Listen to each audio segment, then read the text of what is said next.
आजादी का Amrit Mahotsav.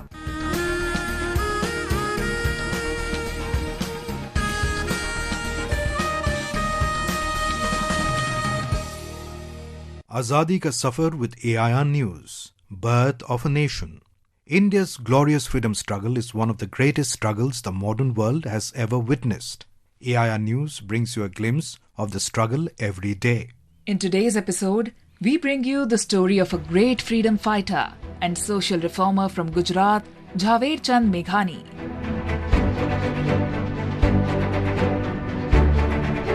Jhaverchand Meghani was born on this day in 1896 in Chotila town of Surendranagar district in Gujarat. Inclined towards literature from a young age, he wrote his very first poem when he was just 12. He went on to pursue degrees in both Sanskrit and English literature. In 1930, the noted poet and writer was sentenced to 2 years in jail for writing the book Sindhudo that contained songs to inspire the youth participating in the struggle for independence from the British Raj. It was during this time that he wrote Kavya Triputi based on Gandhiji's visit to London for the Round Table Conference. He was conferred the title of Rashtriya Shayar, or a national poet, by Mahatma Gandhi. Sardar Vallabhbhai Patel praised him and said he was a voice full of courage. One of his most famous songs, More Bani Thangat Kare, My Mind Dances Like a Peacock, was used in the 2013 Hindi film Goliyon Ki Rasleela Ram-Lila. Meghani authored more than 100 books. His first book was a translation work of Rabindranath Tagore's ballad, Kotha O Kahini, titled Kurbani Niye Kotha, Stories of Martyrdom, which was first published in 1922. He was also the editor of Phul Chhap newspaper of Janmabhoomi Group, which is being published till date from Rajkot. It was also on this day in 1928 that the Nehru Committee Report, or the Nehru Report, was submitted at the Lucknow session of the All-Party Conference. A committee headed by Motilal Nehru, with Jawaharlal Nehru as the secretary, was set up to draft a constitution. When the Simon Commission came to India in 1928, it was vehemently opposed by Indians, especially by the Indian National Congress, for the lack of a single Indian in the commission.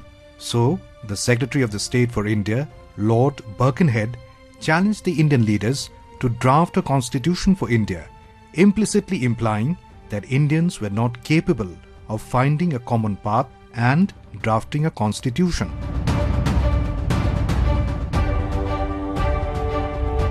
The political leaders accepted this challenge, and an all-party conference was held and a committee report appointed with the task of drafting a constitution. The Nehru Report had the primary motive of assigning dominion status to India within the British Commonwealth. Some of the main recommendations of the report were the formation of a federal form of government with residuary powers in the hands of centre, enshrinement of 19 fundamental rights, including the right to vote for men and women above 21 years of age, equal rights for men and women as citizens, no state religion, and a proposal for the creation of a Supreme Court.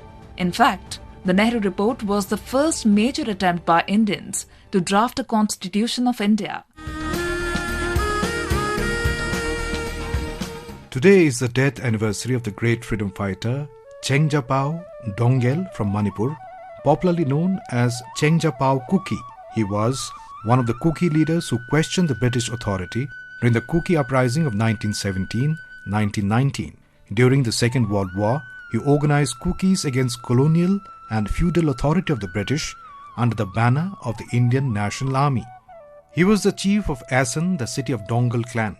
During the reign of Chengjapao, Asan's glory spread far and wide, and it became the most powerful city. The British government saw the rise of Chengjapao Dongel and the revolt of the Kukis as a serious threat to the eastern part of India. Chengjapao Dongel was arrested and sent to jail for 4 years.